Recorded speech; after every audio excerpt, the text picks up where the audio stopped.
Wa munsi wari utegerejwe uraje nyuma y'isubikwa rya hato na hato. Rwanda Premier League ikaba yamaze gufata umwanzuro w'uko ikirarane cy'ikipe ya APR FC ndetse n'ikipe ya Rayon Sport ugomba gukinwa ku tariki 7 z'ukwezi kwa 12, bizaba ari ku munsi wo kuwa gatandatu. Ni muri Stade Amahoro niho umuhuro uzabera. Ihuriro ni mu mahoro. Uyu munsi waje nyuma y'uko twawutegereje igihe kinini cyane, ndetse byari bitangiye kumera nka kwa kundi twategereje umwami Yesu, kuko nubundi niwe tutazi igihe azazira. Yatubwiye ko azaza nk'umujura, n'uyu munsi nawo rero wadutunguye. Tugiye tubona mu masaha ya nimugoroba nibwo Rwanda Premier League isohoye itangazo rivuga yuko umukino wa Rayon Sport n'ikipe ya APR FC ugomba gukinwa ku itariki 7. Ibyo nari naragiye mbibabwira hano kuri Spotline TV, nicyo kikwereka yuko dukoresha amakuru acukumbuye kandi tuba twashakishije meza cyane, ndetse nabibabwiye kenshi yuko bari guteganya guhitamo ku itariki 4, 7 ndetse na 11, ariko nanjye ngahita mbabwira ni rero tariki 7 ndi kubona ariho wajya, kuko umukino wa derby ntago ushobora kujya mu minsi itari muri weekend, kuko kurenye ntago hari kuba ari muri weekend, 11 naho ntago hari kuba ari muri weekend. Mbahaye ikaze rero hano kuri Spotline TV, mbasuhuza cyane aho muri hirya no hino. Nsaba wowe utarakanda subscribe, wowe mushyashya ngo kandi subscribe winjire mu muryango wa Spotline TV. Nuryoherwa n'ikiganiro ujye ukanda like, uduhe ibitekerezo byawe muri comment, udusharinga ahantu hose uri, maze ubwo tuzajya tubona bigenze neza tujye tubashimira cyane. Ndashimira cyane umuntu wese wakanze subscribe, yashyize itafari rya hano kuri Spotline TV. Namwe rero mutarayikanda nimuze mudusapotinge cyangwa se mudufashe twubake iyi channel yanyu, iyi channel nziza, maze tujye dukomeza tubagezeho amakuru meza kandi aryoshye. Ikipe ya Rayon Sport rero imeze neza muri iyi minsi. Murabizi ko Iran beaten mu mikino 9, ni ya mbere n'amanota 23, irarusha ikipe ya kabiri amanota 3, kandi ifite icyo kirarane cy'ikipe ya APR FC. APR FC iri ku mwanya wa 10, ariko yo ifite ibirarane 3 itarakina, dore ko tariki 27 ku munsi w'ejo, ku munsi wo kuwa gatatu, aribwo izakina ikirarane cya Bugesera. Habe hasigaye ibirarane 2, habe hasigaye ikirarane cya Rayon Sport izongera gukina ku itariki 7 z'ukwa 12, n'ikindi kirarane kizaza nyuma y'uyo match ya Rayon Sport na APR FC. Rayon Sport rero yo iri mu mwuka mwiza, iri muri mood nzima, kuko imaze imikino 9 yose itaratsindwa, ndetse muri iyo mikino 9 yinjijwe ibitego 2 gusa, ahubwo yo imaze kwinjiza ibitego 12. Ikipe ya APR FC yo imaze kwinjiza ibitego 4 bingana n'iby'umukinnyi Forunganye, rutahizamu w'ikipe ya Rayon Sport. Ubwo rutahizamu ari kunganya ibitego na ekipe. Ubwo rero bw'ikipe ya APR FC n'ubundi bwakomeje, nicyo cyatumye Mubaraka Muganga ku munsi w'ejo mu masaha ya nimugoroba yagiye kuganira n'abakinnyi n'abatoza na buri mukozi uwo ari we wese, kuva ku mukwikwe kugera ku mukinnyi. Baragenda bicara hamwe baraganira, abibutsa inshingano z'ikipe ya APR FC ndetse n'uburyo igomba kwitwara mu mikino iyo ari yo yose. Inshingano APR FC bifite ko ari igikombe cya shampiyona. Ese biragenda bite ko intare yakangutse ikaba yaje n'ubundi igasanga imena za Rayon Sport, abasaza b'ikipe n'ubundi ba nyirayo barayigarutsemo? Ese kuri tariki 7 bizagenda bite? Ndakurahiye n'umuriro uzaba uri muri Stade Amahoro. General cyangwa se Mubaraka Muganga yagiye kureba ikipe ya APR FC, aganira n'abakinnyi, ababaza ibibazo bahura nabyo, abaza staff yose ibibazo bafite, abaza buri muntu wese ukora mu ikipe ya APR FC ikibazo yaba afite ngo bagikemure. Ariko icyamuhagurukije nta kindi, nuko yanamaze kumenya itariki derby igomba gukinirwaho, kandi derby n'ubundi ikipe ya Rayon Sport murabizi yuko yo na APR FC ruba rugeretse hasi hejuru. Ikipe ya APR FC ikaba ariyo iheruka gutsinda ikipe ya Rayon Sport igitego 1 kubusa. Nyamara hari igihe Rayon Sport nayo yigeze kuyitsinda imikino 3 ikurikiranye iyikura ku bikombe.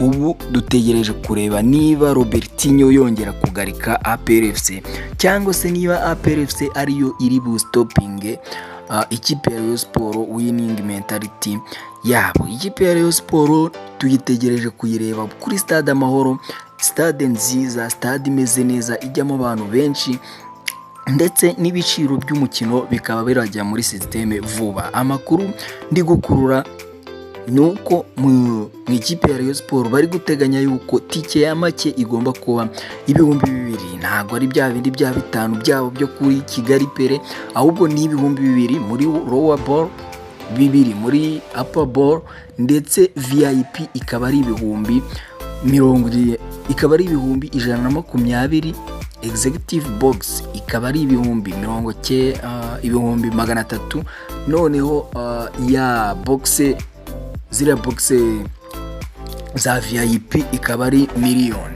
Nibyo biciro biri guteganywa, biri gupropozwa, gusa ntago byari byajya muri systeme, ariko amakuru nkura mu ikipe ya Rayon Sport ndani murabizi uko hano kuri Sportline TV tugenda tukigerera ku Gicumbi, tukigererayo amakuru tukayazana agifunitse nta handi wari wayumva. Nibyo biciro rero biri gupropozwa 2 hapa na rowa, 120 muri VIP, executive box 300 ndetse na miliyoni. Ibyo biciro rero nibyo birimo gupropozwa. Ikipe ya Rayon Sport rero dutegereje kureba niba koko ikipe ya APR FC ariyo iri buyihagarike.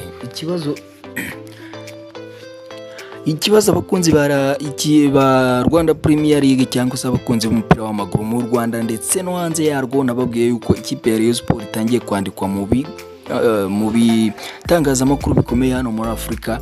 Bose bari kwibaza se ni iyihe kipe iraza guhagarika Rayon Sport, ese ni iyihe kipe izatinyuka kwinjiza igitego mu izamu rya Kadime Ndiaye n'ikipe ya Rayon Sport. Ubwo rero dutegereje kureba niba APR FC ari ibizabikora cyangwa se niba Rayon Sport izakomeza iyo winning mentality, iyo winning team igaba inayo yakongera gutsinda ikipe ya APR FC. Ni ku itariki 7 rero buri umwe wese ndamurarikira kugira ngo azahagere, azagure tike kare, ubundi aze yirebere match izabiryoshye cyane. Ni ku isaha 12 tariki 7 z'ukwezi kwa 12, hazaba ari muri weekend, hazaba ari ku munsi wo kuwa gatandatu cyangwa se ku isabato.